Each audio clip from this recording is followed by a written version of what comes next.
Here's a gift for your wedding. Enjoy it with our son, said Mary, my mother-in-law, as she handed me a teddy bear. It was cute, but I couldn't fully appreciate it. Mary and I hadn't been getting along, so her sudden kindness was confusing.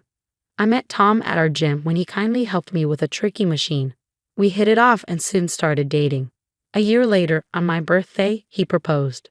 Married life with Tom has been great, but I've had some worries, especially about my relationship with his mom, Mary. When we visited his family's mansion, I was surprised by their wealth. Tom, however, is down to earth and not into extravagant spending, which I admire. My dad always stresses the importance of financial independence, so Tom's frugal mindset resonated with me. But when I finally met my in-laws, Mary seemed to dislike me from the start. She made a hurtful comment about my work as a remote worker, implying I just play on the computer all day. It stung, despite my efforts to work hard and be responsible.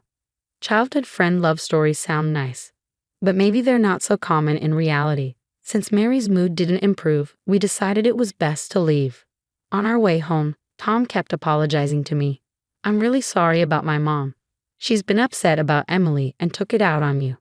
I'll talk to my dad about it later. Mary's behavior made me question if marrying Tom was the right choice. But I still loved him and wasn't ready to give up easily. I made a secret vow to prove Mary wrong. After our wedding, John suggested we move into a guest house on their property. It's been empty for years, he explained. As you get older, it's easy to lose touch with friends. We'd love to have you nearby. Feeling uneasy, I called my mom and showed her the teddy bear. She immediately told me to get rid of it. Shocked by my mom's reaction, I hurried to the police station. My name is Sarah, I'm 28, and I work from home. I've been happily married to Tom for a year, though we don't have kids yet. I met Tom at our gym when he kindly helped me with a tricky machine. We hit it off and soon started dating. A year later, on my birthday, he proposed. Married life with Tom has been great, but I've had some worries, especially about my relationship with his mom, Mary. When we visited his family's mansion, I was surprised by their wealth. Tom, however, is down to earth and not into extravagant spending, which I admire. My dad always stresses the importance of financial independence, so Tom's frugal mindset resonated with me. But when I finally met my in-laws, Mary seemed to dislike me from the start. She made a hurtful comment about my work as a remote worker, implying I just play on the computer all day. It stung despite my efforts to work hard and be responsible. Childhood friend love stories sound nice, but maybe they're not so common in reality. Since Mary's mood didn't improve, we decided it was best to leave. On our way home, Tom kept apologizing to me. I'm really sorry about my mom. She's been upset about Emily and took it out on you. I'll talk to my dad about it later. Mary's behavior made me question if marrying Tom was the right choice. But I still loved him and wasn't ready to give up easily. I made a secret vow to prove Mary wrong. After our wedding, John suggested we move into a guest house on their property. It's been empty for years, he explained. As you get older, it's easy to lose touch with friends. We'd love to have you nearby. The guest house was spotless and roomy, much cozier than your average home, even though it had been vacant for years. After talking it over with Tom, I accepted his dad's kind offer, but this decision brought its own set of problems. Mary, who lived nearby, started dropping by uninvited and picking at everything. She'd nitpick about the cleanliness of the house or criticize my cooking. She even belittled my remote work, saying it wasn't real work and comparing me unfavorably to Emily, Tom's ex, who apparently excelled at everything domestic. These comments always seemed to come when Tom wasn't around. At first, I tried to defend myself, but Mary was expert at twisting my words, leaving me frustrated. Eventually, I realized engaging with her only stressed me out more. So I started brushing off her remarks and letting them slide. This seemed to annoy her even more, so she began resorting to more direct forms of harassment, like hiding community newsletters from me and withholding messages from neighbors. Her actions caused me to miss important community events, which landed me in trouble. One day, as I was folding laundry, she purposely messed it up or handled it with dirty hands, leaving stains. She'd help herself to food from my fridge without asking and even opened packages I'd ordered online, criticizing me for being wasteful. When her actions started causing actual damage, I reached my breaking point. I couldn't ignore it any longer. I decided to confront Mary directly. Enough is enough, Mary. Even if you have issues because of Emily, this is going too far. Why do you keep harassing me like this? I stood firm, arms crossed, ready to confront her. Mary seemed surprised by my determination and quickly fired back. I faced challenges as a new bride too, but I never complained to my in-laws like you do. You're quite headstrong. Once you marry into a family, shouldn't you serve and respect your husband's parents? That's how it used to be. You think it's all right to treat me this way just because you went through it as a bride? I asked, stunned. Mary's response was chillingly firm. Yes, I do, and I won't stop. I can't accept someone like you as Tom's wife. If you don't like it, just divorce him and leave. Mary's words left me speechless with disbelief. It was clear that reasoning with her was futile. I didn't want to burden Tom, but it seemed I had no other option. When I finally opened up to him about his mother's behavior, he was distressed. What is my mother thinking? I've told her countless times not to bother you, and now she's dragging the neighbors into it. Bad-mouthing is one thing, but it's unacceptable when she starts interfering with our daily lives. I'm sorry you have to deal with this. I'll have a serious talk with her. That night, Tom confronted Mary at our home. Despite her tearful protests, he stood his ground. Enough is enough. If this happens again, I won't forgive you. Thankfully, Mary stopped coming over for a while, giving us some much-needed peace. But it didn't last long. A week later, just when I thought things were settling down, the doorbell rang, and there stood Mary, wearing a wide smile. She was holding a cute teddy bear for some reason, and I couldn't quite figure out why. I thought, puzzled by the situation. Mary, what brings you here today? I asked. She seemed meek and apologetic as she responded, I'm sorry for everything. Tom scolding me made me realize how childish I was being, taking out my frustrations about Emily on you. I accepted her apology, albeit with confusion. Well, I'm glad you understand. Actually, I came to apologize properly. I realized I never gave you a proper wedding gift, so I thought this teddy bear would be nice. Isn't it cute? I wish you and Tom happiness, she said, offering me the bear. Though I thanked her, the gift didn't make much sense to me. I'm not particularly fond of teddy bears or stuffed animals in general. For a wedding gift, something practical like kitchenware or appliances would have been more appropriate, especially considering our recent conflicts. Could there be a hidden motive behind this gesture? Feeling uneasy, I decided to consult my mom, who lived nearby.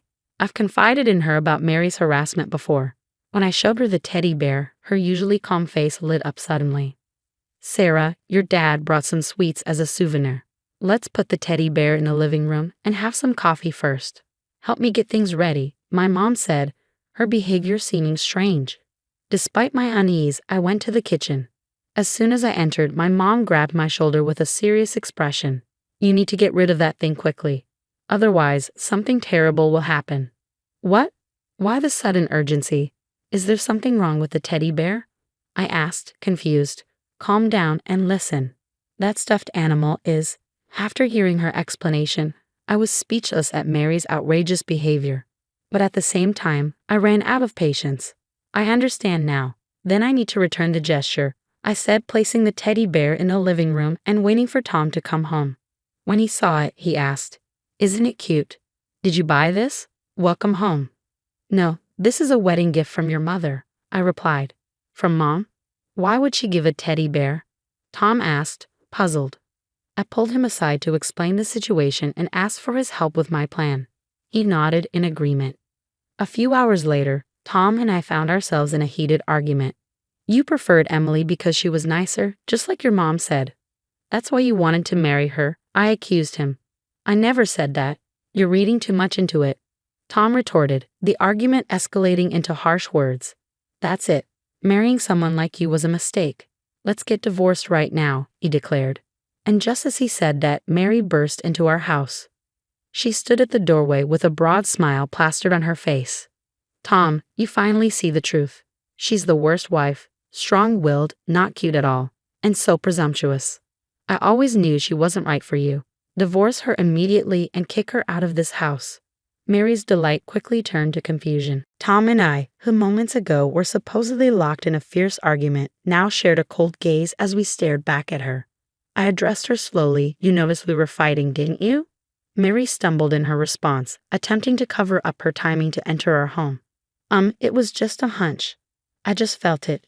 She quickly defended, but her shifting eyes betrayed her. Don't lie. Tell the truth. You rigged a teddy bear with a surveillance camera and a bug, didn't you? I accused, revealing what my mom had noticed and told me about when I returned home. She had suspected something when she heard about Mary's gift, recalling a similar crime reported on the news involving a woman being spied on through a stuffed animal. Mary's expression froze in realization. On my way back, I went to the police station to report this. They should be arriving any minute now, I continued, watching as panic flickered across Mary's face. That's ridiculous. Don't joke about this. Calling the police over such a thing is an overreaction. Call them back and cancel it right now, she pleaded desperately. Planting cameras and listening devices in someone's home is a serious crime. It's your fault. You were so insolent that I felt I had to find something to hold over you. You are an outrageous woman. Mary tried to shift the blame, lashing out in anger. Tom finally reached his breaking point with his mother. Enough is enough. I've never been more ashamed to call you my mother. Mom, I thought you regretted mistreating Sarah, but then you pull something like this. Please don't be angry, Tom. I was doing it for you, Mary tried to explain. So committing a crime is justified. I shouldn't have been lenient just because you're my mother. I'm going to report this to Dad, and I'm cutting ties with you. Stay away from Sarah and me, Tom declared firmly. Mary began to scream, attempting to apologize through tears. Tom halted her. You're apologizing to the wrong person, he said, turning to me. Sarah, I'm sorry. I felt like I was losing Tom to you and made a foolish mistake. I deeply regret it. I won't oppose you again. Please forgive me, she pleaded desperately. But after everything she put me through, including the disturbing teddy bear incident, forgiveness was out of the question. I will never forgive you. I reached out to you multiple times and you ruined it. How could I forgive being given such a disgusting gift?